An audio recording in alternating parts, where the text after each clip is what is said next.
Hello hello, थोड़ा sound बढ़ाइएगा भैया, थोड़ा बेस दीजिए। हेलो हेलो, हाँ ठीक है। तो जी हाँ मेरे दोस्तों, हर साल के भारतीय सभी हमारी नवयुग सरस्वती पूजा समिति आप सभी को हार्दिक हार्दिक अभिनंदन करती है और करती रहेगी। धन्यवाद। मूर्ति उठाओ बोल सरस्वती माता, लगा के अबीर जयकारा बोला अरे लगा रे। मूर्ति उठाओ बोल सरस्वती माता, लगा के अबीर जयकारा बोला जल्दी करी रंगदारी के हुना बाजी।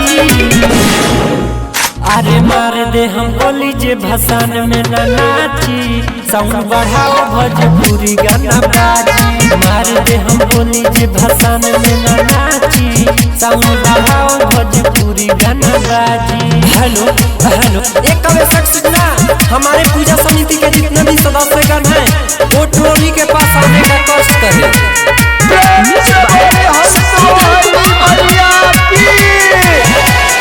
गाँव गाँव टोली पर मूर्ति घुमाई, गाना बजा के हम करदा उड़ाई।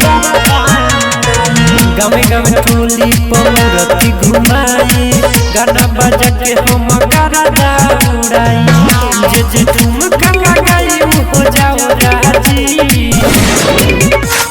मार दे हम बोली जे भसान में न नाची, साउंड बढ़ाओ भोजपुरी गाना बाजी। मार दे हम बोली जे भसान में न नाची, साउंड बढ़ाओ भोजपुरी गाना बाजी। ओ लड़का मारा मारी क्या कर रहा है, मानेगा कि नहीं? हमारे पूजा समिति से अनुरोध है कि जो लड़का है मारा मारी कर रहा है उस पर ध्यान दे।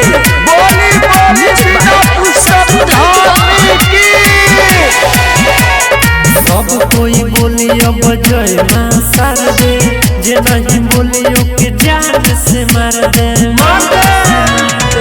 सब कोई बोली अब जय मां शारदे, जे नहीं बोली ओके जान से मार दे।